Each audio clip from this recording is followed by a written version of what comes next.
I am 36 years old and my wife is 38. We first met when I was in my third year of college and she was in her fourth. We've been together since that day. After 3 years of dating, we decided to move in together. 3 more years passed and we got married. 2 years later, our joy increased when my wife became pregnant and we welcomed the birth of our daughter.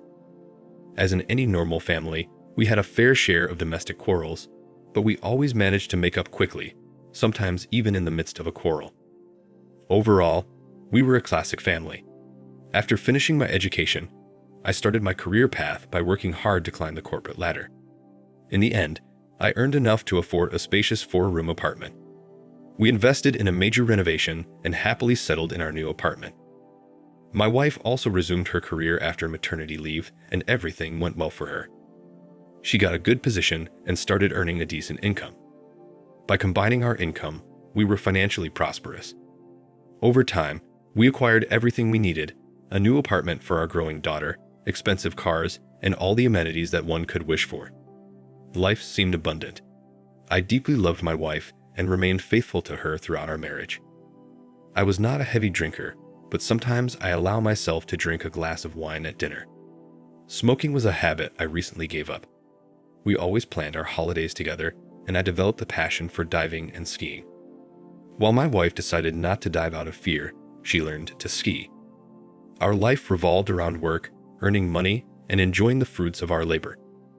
My wife's work was connected with international business, which often required her to receive colleagues from abroad for negotiations. Gradually, I began to notice that her communication with these colleagues seemed to last longer than before. Although it seemed curious to me, at first, I didn't pay much attention to it. Another notable change was that she started receiving Snapchat messages in the evenings.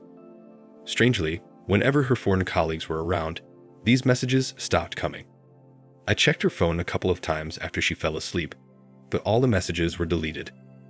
I noticed that the last message was always around 7 p.m., despite the fact that the phone received notifications after she had already gone to bed. In the end, suspicion consumed me completely. One day, she came home late around 10 p.m., and I, foolishly, jokingly asked if she had said goodbye to her lover. The fear that flashed in her eyes was something I had never seen before. However, as soon as she realized that I was teasing her, she smiled and brushed it off, calling me a fool. Moreover, she sometimes went abroad to visit her colleagues in return.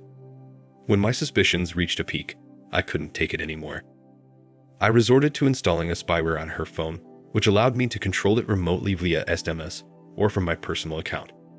This program could record the audio of the environment, take photos with the camera, and send all the data to my personal account.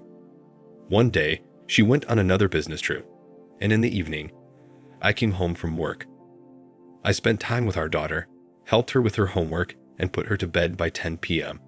As soon as she fell asleep, I gained access to the spyware account and ordered it to record her phone's surrounding sound for 10 minutes. After a few minutes, a recording appeared on my account, and after listening to it, I heard my wife's voice in the room with a man. They spoke English and I understood every word. They discussed the mundane aspects of life and laughed. I realized that they were alone in the room. Suddenly, I heard the clink of glasses in their laughter. At that moment, my heart started pounding wildly. I sent another command to record for an additional 20 minutes and take a picture of the environment. To my horror, the photo turned out to be a black square indicating that the phone was placed with the camera down. I quickly instructed the program to take a picture using the front camera. The resulting photo showed the phone lying on the bedside table in the room, a part of the headboard of the bed, and a wall lamp standing next to it. 15 minutes later, another recording appeared that made me shiver. I played the tape back and heard them laughing and talking again. I found myself in a state of disbelief and shock, as if my whole world was collapsing before my eyes. Stunned, I poured myself a drink and ordered the program to record for 4 hours, after which I drowned my sorrows in alcohol. The next morning, Thursday, I was completely shattered. Since it was time for my daughter to go to school, I told her that she was not required to attend classes that day. I notified my boss that I would take a couple of personal days until Monday. My wife was supposed to return on Sunday. Then I sat down and started listening to the 4-hour recording. However, I only managed to listen for 40 minutes because it was at that moment that I heard the unmistakable sounds of my wife's pleasure. The same sounds that I had known well for more than 13 years. It felt like a knife was stabbed into my heart, causing both emotional and physical pain. Stunned, I rushed to the bathroom and threw up, unable to figure out if it was from a hangover or from the current situation. I stood under an icy shower for 20 minutes, desperately looking for some relief. After that, I took her daughter to visit her grandparents, assuring her that I would explain everything later and return home alone. My wife called during lunch and sincerely asked how I was doing. I stood there in silence, unable to say a word, pretending that the connection was bad. I told her that I was unwell and would stay at home for a couple of days, and that I entrusted our daughter to the care of her grandmother. That day was the most painful in my life. I witnessed a personal hell, feeling completely lost and unsure of what to do. My head was filled with an incessant buzzing that drowned out my own thoughts. I sat on the couch and cried like a child as waves of anger and apathy overwhelmed me. The more I expressed my emotions, the more they dulled in me. By the end of the day, I was emotionally exhausted. In the evening, I returned to the Spyware account and started issuing commands to the phone. I got the photos.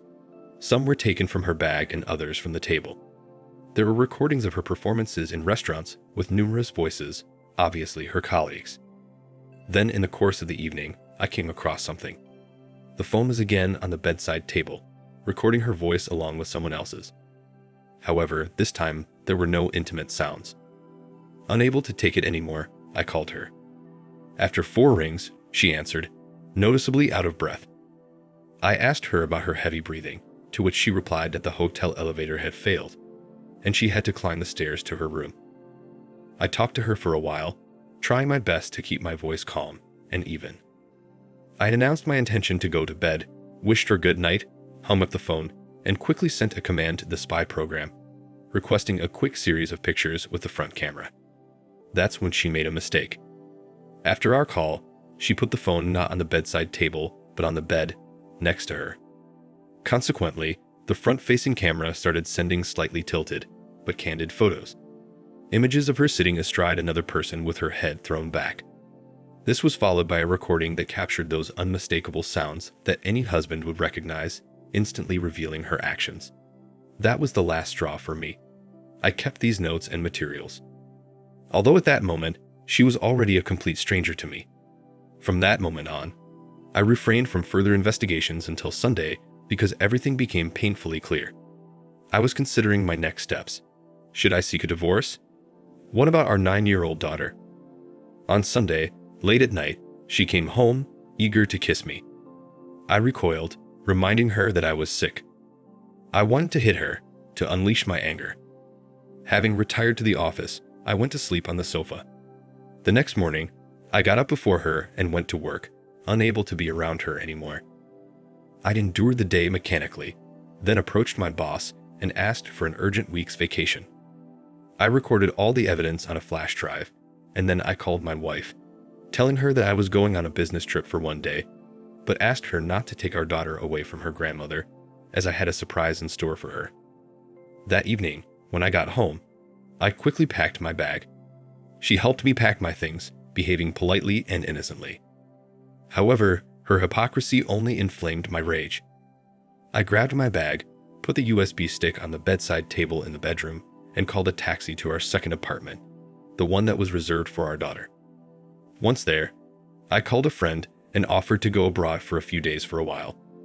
He agreed, and we quickly booked tickets for an early morning flight to Munich. It was there that I revealed everything to him. We drank, wandered around the city, and socialized with other women. To be honest, I no longer felt any affection for my wife. I ignored her calls and only sent her a message instructing her to insert the USB stick into my laptop. After about half an hour, my phone continuously lit up with calls and messages, but I refrained from reading any of them. I just didn't care anymore, so I turned off my phone. We continued our adventures in Munich for 3 more days before I flew home on Saturday. When I got back, I turned on my phone and it took me 5 minutes to process a lot of messages sent by my wife. However, I decided not to read them for fear of falling into confusion before entering the apartment. When I went inside, the atmosphere was eerily quiet. I silently put down my bag, took off my shoes, and was about to wash my hands when she came out of the bedroom. Oh my God. I've never seen her so disheveled and swollen with her face covered in tears. She fell to her knees, trying to explain something incoherently between sobs and slime. I kept a stony expression on my face, convincing her not to make a circus. Then, in a calm tone, I asked her what we were going to do next. She begged me to forgive. Again, tears, snot. She said that she had played too much, that she did not understand how she had come to this. She started calling herself scum, etc., but I caught myself thinking that I no longer feel pity or rage for her. She screamed that she loved and had always loved only me, and all this happened only because she got stuffed and realized during all the days that I was gone that she had broken our crystal castle with her own hand. But as they say, revenge is a dish that should be served cold. I said that now we are not husband and wife. Now we are just mom and just dad for our daughter. And we will pretend that everything is fine with us, but I will live my life and you can live yours. You're not the only one for me anymore. You're just my partner in raising a child. Maybe someday I'll change my mind, but now I'm just sick of just the thought of intimacy with her. By the way, I told her where I was and what I was doing. She said that she understood everything and was ready to endure as long as it took. Well, no one pulled her tongue. As a result, now we live in the same apartment. Although honestly, I've already bought another one for myself and issued it to my father so that there would be no claims in case of property division. I sleep almost constantly in the office, although sometimes I go to sleep in the bedroom for the sake of my daughter. On the part of my wife, there were a couple of attempts to try to hug me when I lay down on the same bed with her, but I stopped them harshly. We haven't had intimacy for 3 months. She didn't tell her parents anything, only her father knows of mine. We agreed that once a year, we go on vacation as a family for a week, but now it would be separate beds. I'm constantly hanging out with friends and have new acquaintances among them. There are beautiful women. I sometimes think when she'll come up and say that she's had enough and she leaves or, for example, files for divorce and we divide the property, but she doesn't. I constantly catch her looking at me. Like the look of a shriek cat, but I honestly don't give a shit. Although I see that she is trying, but I revel in her pain. Recently, I defiantly put a pack of condoms on the desk in the office to look at. Despite her reaction, she came in to say something, saw them on the table, and flew out of the office like a bullet, probably crying, did not catch up. She still goes to work, but she really doesn't stay late. Although honestly, I don't follow practically.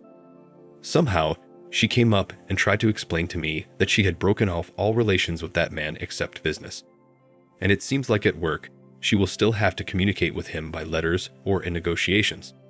But she swears that she does not even approach him now. By the way, this freak also has a family.